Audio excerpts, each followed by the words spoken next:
Bruce, and interpretation at the end of the 18th and beginning of the 19th centuries paralleled in other fields of study, especially in classical history and literature. We had Frederick Augustus Wolff, 1759, 1824, achieved a breakthrough, and we have a number of scholars at that period of time.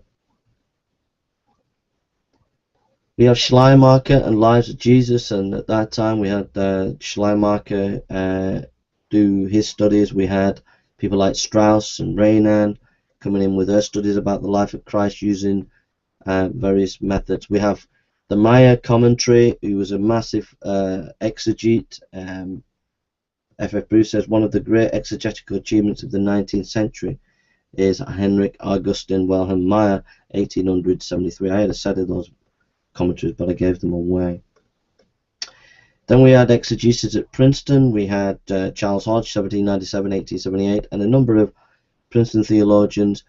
We have Stewart as well, Dr. Stewart, who wrote some massive commentaries and was very important at that period in America. We have the Tübingen School with Dr. Barr, saying that there was a split within the church, and developed his theories influenced by Hegel's philosophy. We have Essays and Reviews, a very famous piece of work developed by Benjamin Jowett, saying we should study the Bible as we study any ancient literature.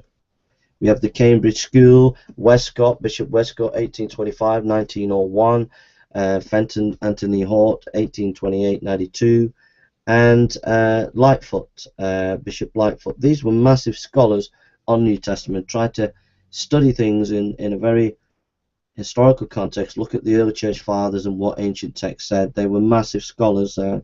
We can disagree with some of the things that they said, but they were, from a scholarly point of view, a high mark in British New Testament studies.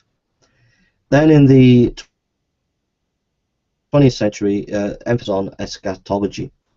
A number of scholars began to concentrate on eschatology.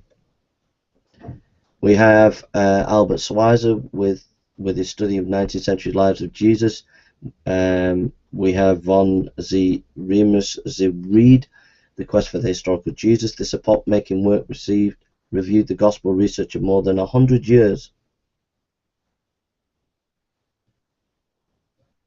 It was a massive work by Schweitzer. Schweitzer emphasized quite a bit about eschatology. Then we had Realized and Present Eschatology, The Kingdom of God and the Future of Man by Rudolf Otto. And C.H. Dodd developed stuff from like the Parables of the Kingdom, 1935, British scholar. This realized eschatology, says F.F. Bruce's perspective, was preserved in some New Testament writers, notably in the later Pauline letters. The solid contribution of Dodd's realized eschatology to New Testament exegesis has been its emphasis on the ministry of Jesus. History of Religion School then developed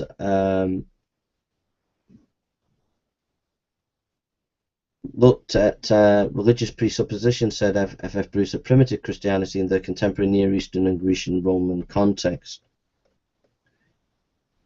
Then we looked at Acts and incipient Catholicism, and there were scholars like Fawkes, Jackson, Cursor, Blake,